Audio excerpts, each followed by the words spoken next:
We are discussing a very important chapter of your class 10th NCERT textbook, the life processes. पिछले video में हमने human digestive system को पढ़ा।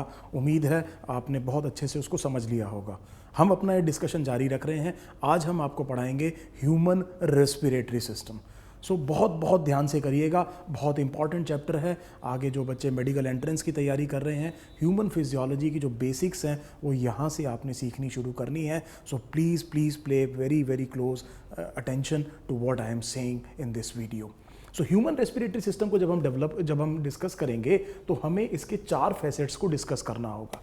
सबसे पहले हम ये देखेंगे कि किस तरह से एयर को लंग के अंदर भेजा जाता है और वहाँ से एयर को बाहर लेके आते हैं। इस प्रोसेस को हम कहेंगे पल्मोनरी वेंटिलेशन।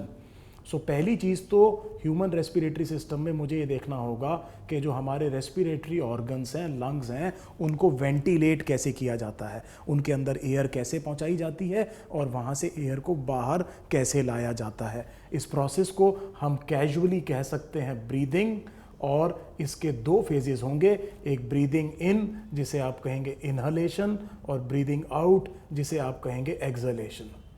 सो ये बात आपको समझ में आ गई। पहला फैसेट तो हम ये देखेंगे वो कौन कौन से तरीके हैं जिससे आप लंग्स को क्या करते हैं, वेंटिलेट। उसके बाद में दूसरा हमने ये देखना है कि जब ये एयर लंग्स में पहुंच गई है तो लंग्स में जो ब्लड आ रहा है उस ब्लड में ऑक्सीजन कैसे पहुंचाई जाती है और वहां से कार्बन डाइऑक्साइड कैसे निकाली जाती है। सो जो भी आपका रेस्पिरेटरी सरफेस होगा वहां पर हम गैस को एक्सचेंज करेंगे। एक्सचेंज का मतलब ये हुआ कि हम एल्वियोलाई से एयर में जो ऑक्सीजन प्रेजेंट है उसे तो पल्मोनरी ब्लड में, मतलब लंग के अंदर जो ब्लड आ रहा है उसमें पहुंचाएंगे, और ब्लड जो टिश्यूज से आ रहा है उसमें कार्बन डाइऑक्साइड बहुत ज़्यादा होगी, उससे हम कार्बन डाइऑक्साइड को बाहर निकालेंगे। इस प्रोसेस को हम कहेंगे gaseous exchange. So gaseous exchange will be the second parameter that we will be discussing in this chapter. Number 3, अब हम ये देखेंगे कि जो ऑक्सीजन हमने एल्वियोलाई से कहाँ पहुँचा दी है, पल्मोनरी ब्लड में पहुँचा दी है, और ब्लड को मैंने ऑक्सीजनेट कर दिया है। प्यूरिफाई की जगह आप शब्द क्या कहेंगे, अब ऑक्सीजनेट कर दिया है। इसका मतलब ब्लड में ऑक्सीजन की कंसंट्रेशन क्या कर दी है, इंक्रीज कर दी है। इस ऑक्सीजनेटेड ब्लड में जो ऑक्सीजन है उसे मुझे टिश्यू तक पहुँचाना है और ये काम ब्लड करेगा। सो ब्लड में ऑक्सीजन का ट्रांसपोर्ट होगा और वो ट्रांसपोर्ट होगा लंग्स से लेकर के टिश्यूज तक। टिश्यूज ने प्रोड्यूस की होगी बहुत सारी कार्बन डाइऑक्साइड अपने मेटाबॉलिज्म में, वहां से ब्लड उठाएगा कार्बन डाइऑक्साइड और उसे लेकर के आएगा लंग्स तक ताकि एक्सहेल किया जा सके। सो तीसरा फैसेट होगा कि ये जो गैसेस हमने ब्लड में पहुंचाई हैं इनका ब्लड में ट्रांसपोर्ट कैसे होता है। So third thing would be transport of gases in blood. Transport of gases in blood में हम देखेंगे oxygen from lungs to tissues. Oxygen कहाँ से जाएगी, लंग्स से टिश्यूज में, and carbon dioxide from tissues to lungs. ये 2 चीज़ें हमें देखनी है। फिर लास्ट फैसेट हम ये देखेंगे कि ये जो प्रोसेस है रेगुलेशन, इसका रेगुलेशन कैसे होता है। So what are the basic parameters which help us the regulation of respiration. Regulation of respiration, brain के कौन कौन से पार्ट्स हैं जो कंट्रोल करते हैं और कौन कौन से रिसेप्टर्स हैं जो ब्रेन के अलावा हमारी बॉडीज़ में प्रेजेंट हैं, और वहाँ से सिग्नल कहाँ तक जाता है, ब्रेन तक जाता है, और किस तरह से हमारी रिक्वायरमेंट, हमारी ज़रूरत के हिसाब से हम अपने रेस्पिरेटरी पैटर्न को क्या कर सकते हैं, चेंज कर सकते हैं। बड़ी कॉमन सी बात मैं आपको बता रहा हूँ, अगर आप बहुत तेज़ी से 50 मीटर दौड़ें तो आपका जो रेस्पिरेटरी रेट है वो फास्टर और डीपर हो जाएगा। आप इस तरह से सांस लेना शुरू करेंगे, वो ज़रूरत है आपकी, उसके हिसाब से आपका सबकॉन्शियस लेवल पर रेगुलेशन हो रहा है रेस्पिरेशन का। इसमें ब्रेन इन्वॉल्व है, ब्रेन के अलावा भी बहुत सारी चीज़ें इन्वॉल्व हैं। लास्ट में हम ये देखेंगे कि ह्यूमन रेस्पिरेटरी सिस्टम में इस रेस्पिरेटरी कंट्रोल का रेगुलेशन कैसे होता है। सो प्लीज़ अंडरस्टैंड, सबसे पहले हम एयर को लंग्स के अंदर भेजेंगे, वहाँ से बाहर भी ला सकते हैं। नंबर 2, जब हम एल्वियोलाई पर एयर को पहुँचा देंगे तो ब्लड के साथ में गैस को एक्सचेंज करेंगे। ऑक्सीजन को हम एल्वियोलस से पल्मोनरी ब्लड में लेके जाएंगे और कार्बन डाइऑक्साइड को ब्लड से एल्वियोलस में लेके आएंगे। ब्लड जिनको हमने पहुंचा दिया है गैसेज में, जो गैसेज जो है जिनको हमने पहुंचा दिया है ब्लड में, उनको हम ब्लड में क्या करेंगे, ट्रांसपोर्ट। ऑक्सीजन करेंगे लंग्स से टिश्यूज तक और कार्बन डाइऑक्साइड करेंगे टिश्यूज से लंग्स तक, और उसके बाद में हम देखेंगे कि ये रेस्पिरेटरी प्रोसेस रेगुलेट कैसे होता है। सो ह्यूमन रेस्पिरेटरी सिस्टम को डिस्कस करने से पहले मैं थोड़ी सी जनरल बातें आपके साथ डिस्कस करना चाहूँगा। सो थोड़ा सा ध्यान दीजिएगा।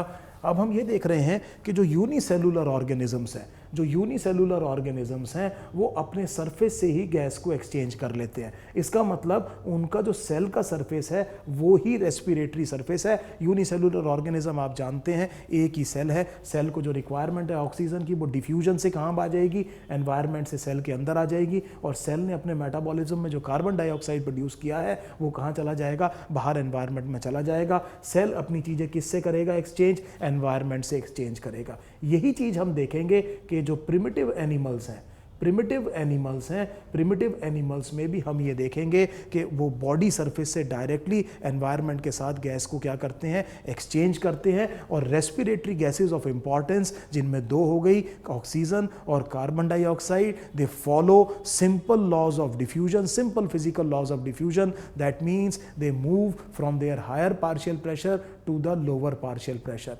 along the concentration gradient। तो अगर किसी गैस का पार्शियल प्रेशर ए जगह पे ज़्यादा है, बी पर कम है, तो ये गैस अपने आप कहाँ से कहाँ आ जाएगी, ए से बी पर आ जाएगी। सो ये इसे हम कहते हैं along the concentration gradient। ये एक पैसिव ट्रांसपोर्ट है, इसे हम कहते हैं डिफ्यूजन। और इस डिफ्यूजन के लॉज को दोनों गैसेज ओबे करेंगी, कार्बन डाइऑक्साइड भी और ऑक्सीजन भी। दूसरी छोटी सी बात ये याद रखिएगा कि these gases are lipid soluble.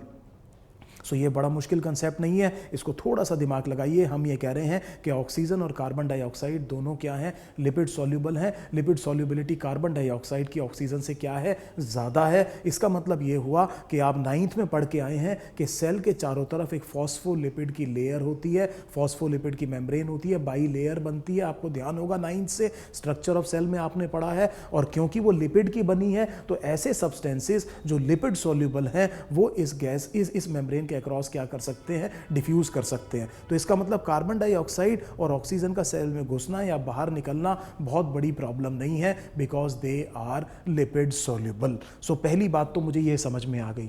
Number 2, मैं आपको एक बड़ा इंटरेस्टिंग बात बताता हूं। आपने क्लास 9th में एक ऑर्गेनिजम्स पढ़े होंगे। इन ऑर्गेनिजम्स को हम कहते हैं प्लेटीहेल्मिन्थिस, और प्लेटीहेल्मिन्थिस को कॉमन भाषा में हम कहते हैं फ्लैट वॉर्म्स। आपने कभी सोचा है कि फ्लैट वॉर्म फ्लैट क्यों होता है? सो आप थोड़ा सा ध्यान ये रखिएगा कि सेल अपने जो है वो डिफ्यूजन से क्या ले रहा है, गैस को एक्सचेंज कर रहा है। अगर मैं एक फ्लैट वॉर्म की बॉडी का कट सेक्शन बनाऊं तो आप ये देखेंगे कि ये बीच में एलिमेंट्री कैनाल आ गई। सो अगर आप इस तरह से ये समझिए कि मेरी बॉडी है, मेरी बॉडी के बीच में आप जानते हैं कि ईसोफेगस जा रहा होगा, ट्यूब जा रहा होगा। तो मैं अगर बॉडी को इस तरह से कट करके देख रहा हूँ तो बाहर एक बड़ी वॉल आएगी और बीच में एक छोटी सी ट्यूब आएगी। सो ये तो बॉडी वॉल हो गई, और ये जगह हो गई एलिमेंट्री कैनाल, जिसे आप गट भी कहते हैं। इसके और इसके बीच में फ्लैट वॉर्म्स में कोई स्पेस नहीं होती, कोई स्पेस नहीं होती। That means it has a solid body. इसी चीज़ को आपने 9th में पढ़ा है कि फ्लैट वॉर्म्स आर एसीलोमेट्स, इनमें सीलोम नहीं होती। और सीलोम इस एलिमेंट्री कैनाल और बॉडी वॉल के बीच की जगह को कहते हैं। I hope you are getting the basics absolutely right. So हम ये देख रहे हैं कि इस सॉलिड बॉडी में कोई भी स्पेस एलिमेंट्री कैनाल और बॉडी वॉल के बीच में नहीं है। और जिस चीज़ को मैं कह रहा हूँ कि इनमें क्या नहीं है, सीलोम नहीं है। अब सीलोम नहीं है तो इनके बीच में कोई ब्लड वेसल्स वगैरह जाने का रास्ता नहीं होगा।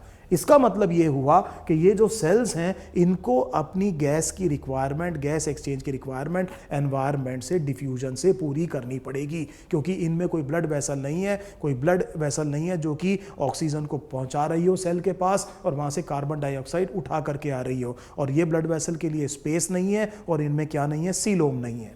सो अगर हम इस बात को समझ गए हैं तो ये भी बात हमें समझ में आ जाएगी कि ये जो सेल सरफेस के बहुत पास हैं इनको कोई प्रॉब्लम नहीं होनी चाहिए। ये बड़ी आसानी से एनवायरनमेंट से गैस को क्या करते हैं, एक्सचेंज कर सकते हैं। लेकिन प्रॉब्लम उस सेल की आ जाएगी जो सरफेस से दूर है। इस सेल को आप सोचिए, अगर ऑर्गेनिज्म बड़ा होता जा रहा है, ऑर्गेनिज्म बड़ा होता जा रहा है, उसमें नंबर ऑफ सेल्स क्या होते जा रहे हैं, इंक्रीज होते जा रहे हैं, तो सिंपल डिफ्यूजन बहुत आसानी से पूरी रिक्वायरमेंट्स पूरी नहीं कर पाएगा। प्रॉब्लम यह है कि इसको अपनी रिक्वायरमेंट केवल डिफ्यूजन से ही पूरी करनी है, क्योंकि इसमें ब्लड वेसल्स नहीं है। ये बात मैंने आपको दोबारा बताया। अब प्रॉब्लम इस वाले सेल की है क्योंकि ये सरफेस से काफ़ी दूर हो गया, और जितना ज़्यादा डिस्टेंस होगा उतना डिफ्यूजन में प्रॉब्लम आएगी। इस सेल की प्रॉब्लम नहीं है, प्रॉब्लम इस सेल की है। अगर मैं इसको दबा दूं, इस तरह से डॉर्सो वेंट्रली फ्लैटन कर दूं, आप जब घर में रोटी बनाते हैं तो आटा लेते हैं, आटे में क्या मिलाते हैं, पानी मिलाते हैं, तो हम कहते हैं डफ बन गया। और डफ बना करके एक वो पेड़ी बनाते हैं गोल सा, और उसको एक पर्टिकुलर चकला कहते हैं, उसके ऊपर रखते हैं और उसे बेल देते हैं। तो आप उसे क्या कर देंगे, फ्लैट कर देंगे। क्या कर देंगे, फ्लैट कर देंगे। अगर आपको ये बात समझ में आ रही है तो मैं इसको भी क्या कर रहा हूँ, फ्लैट कर रहा हूँ। और जैसे ही मैंने इस वॉर्म की बॉडी को क्या किया, फ्लैट किया, यू कैन इमेजिन, तो सारे के सारे सेल किसके पास आ गए बेटे, सरफेस के पास आ गए, और डिफ्यूजन क्या हो जाएगा, आसान हो जाएगा। सो मुझे ये समझ में आ गया कि बहुत इंपॉर्टेंट बात समझ में आ गई कि एक्चुअली फ्लैट वॉर्म फ्लैट क्यों होते हैं। सो ये पहला कंसेप्ट आपको समझ में आ गया कि जो प्रिमिटिव ऑर्गेनिजम्स हैं अपने बॉडी सरफेस से एनवायरनमेंट से गैस को क्या कर रहे हैं, एक्सचेंज कर रहे हैं, और इस एक्सचेंज को फैसिलिटेट करने के लिए इनमें बहुत सारे स्ट्रक्चरल और फिजियोलॉजिकल एडेप्टेशंस हैं। दूसरी बात समझिए, जिस भी सरफेस से गैस को एक्सचेंज कराना है, जिसे हम रेस्पिरेटरी सरफेस कहेंगे, जैसा कि अगर आपने पढ़ा है तो आपके लंग्स में एल्वियोलाई होते हैं। सो वो जो रेस्पिरेटरी जो सरफेस होता है, it must be kept moist. So please understand, हमने ये कहा कि रेस्पिरेटरी सरफेस को आपको हर कीमत पर क्या रखना पड़ेगा, मॉइस्ट रखना पड़ेगा। ये बात बहुत इंपॉर्टेंट है। अब इसीलिए इसी चीज़ के लिए, जैसे अर्थवॉर्म, अगर मैं फ्लैट फॉर्म से आगे जाऊंगा, आपने एक फाइलम पढ़ी होगी एनिलिडा। तो एनिलिडा में एक ऑर्गेनिज्म है अर्थवॉर्म। अर्थवॉर्म अपनी स्किन से रेस्पायर करता है, तो उसे अपनी स्किन को हमेशा क्या रखना पड़ेगा, मॉइस्ट रखना पड़ेगा। इसीलिए उसकी जो सीलोमिक फ्लूइड है, आपने 9th में पढ़ा है, वो धीरे धीरे ऊज करके बाहर आती रहती है, और वो उसके सरफेस को क्या रखती है, मॉइस्ट रखती है। This moisture is very important for facilitating the diffusion of the gases across the surface. So gas के डिफ्यूजन के लिए इस मॉइस्चर को मेंटेन करना बहुत जरूरी है। यहां से अब क्वेश्चन ये बनता है कि अगर मैं अर्थवॉर्म को किसी बहुत ड्राई स्पेस में रख दूं, हॉट कंडीशन में रख दूं, जहां पर ह्यूमिडिटी बहुत कम है, तो अर्थवॉर्म मर जाएगा। आप समझ सकते हैं कि अगर रेस्पिरेटरी सरफेस मॉइस्ट नहीं रहा तो गैस एक्सचेंज कॉम्प्रोमाइज्ड होगी, और इसी वजह से उसकी डेथ हो सकती है। आगे अब हम जाते हैं, तो जब आप आए होंगे वर्टिब्रेट्स में भी आए होंगे, तो आपने एम्फीबियंस के बारे में पढ़ा होगा।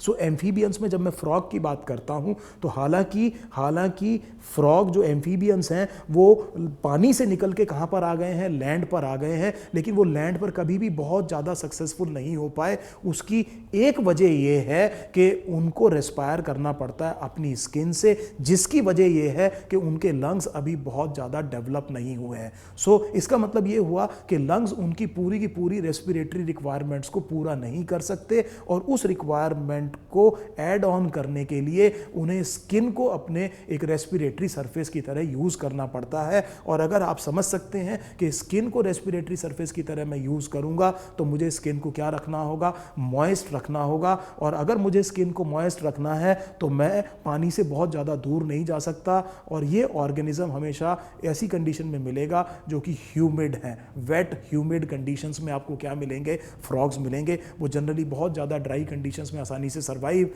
नहीं कर सकेंगे। I hope this thing is absolutely clear. एक और तीसरा कंसेप्ट रेस्पिरेटरी फिजियोलॉजी को पढ़ने से पहले समझने की कोशिश कीजिए।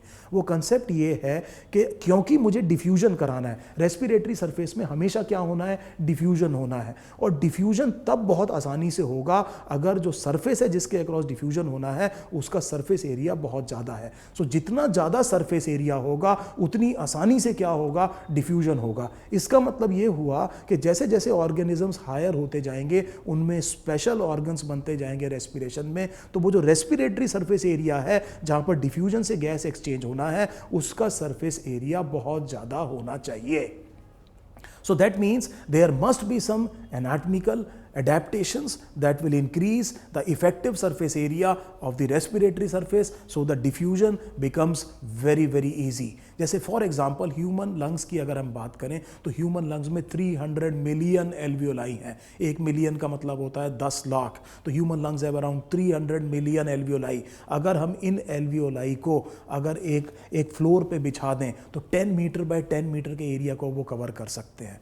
10 मीटर बाय 10 मीटर का एरिया का मतलब हो गया 100 स्क्वायर मीटर, ये आपके घर के किसी भी रूम से बड़ा हो सकता है, आपके ड्राइंग रूम से भी बड़ा हो सकता है। So it is a huge area that I am talking about. और इसके ऊपर केवल 100 ml के करीब आप क्या बिछाएंगे, ब्लड बिछाएंगे, तो आप ये समझ लीजिए कि कितना इनॉर्मस सरफेस एरिया है और कितनी आसानी से गैस एक्सचेंज हो सकता है। सो प्लीज़ अंडरस्टैंड, एब्जॉर्प्शन में जैसे हमने डाइजेस्टिव सिस्टम में देखा था, जहाँ पे मुझे फूड को एब्जॉर्ब करना था तो मैंने विल्लाई बनाई थी। विल्लाई के ऊपर जो एपिथेलियल सेल्स हैं उनकी एपिकल मेम्ब्रेन के फोल्ड बनाए थे और उन्हें हमने बनाया था ब्रश बॉर्डर्ड एपिथेलियम, माइक्रोविल्लाई बनाई थी। और माइक्रोविल्लाई और विल्लाई भी हम दोनों मिलकर के क्या कर रहे थे, सरफेस एरिया को क्या कर रहे थे, इंक्रीज। इसीलिए एंड प्रोडक्ट ऑफ डाइजेशन को आप बड़ी आसानी से बॉडी में क्या कर रहे थे, एब्जॉर्ब कर रहे थे। वही बात मैं आपको यहाँ पर कह रहा हूँ कि रेस्पिरेटरी सरफेस एरिया काफ़ी ज़्यादा होना चाहिए। जितना ज़्यादा होगा उतनी आसानी से क्या होगा, डिफ्यूजन होगा। एक और पॉइंट समझिए आप रेस्पिरेशन में,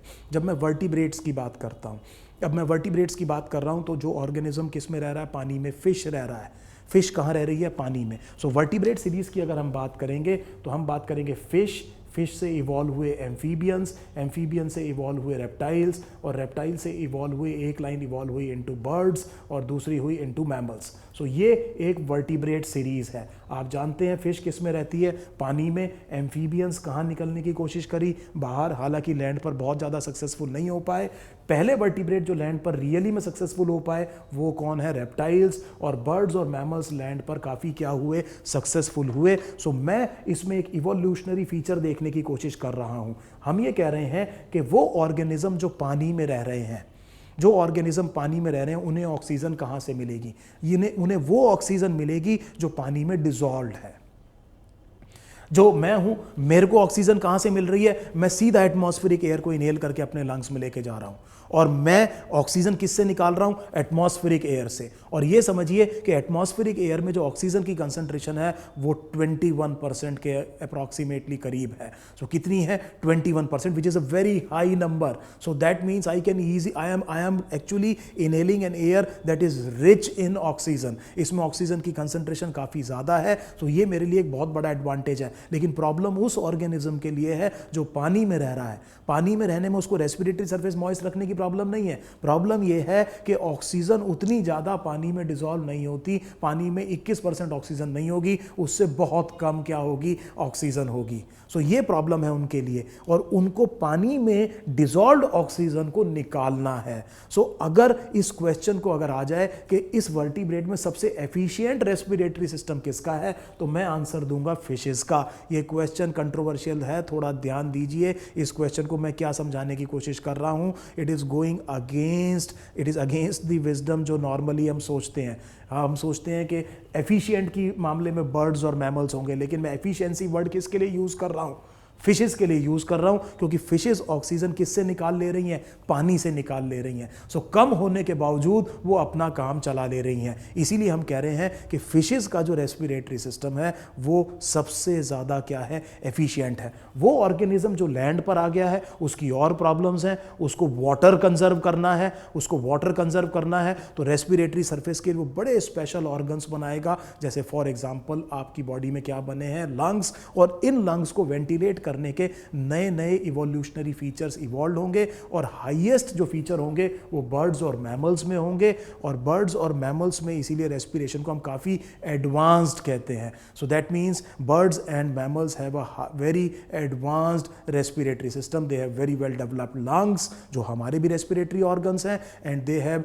very efficient mechanisms to ventilate the lungs as well. So ये जो जनरल मैंने आपको कंसिडरेशंस बताई हैं, इस पर आप थोड़ा सा गौर कीजिए। When I come back, we will start specifically the human respiratory system, the first part of it, which is pulmonary ventilation.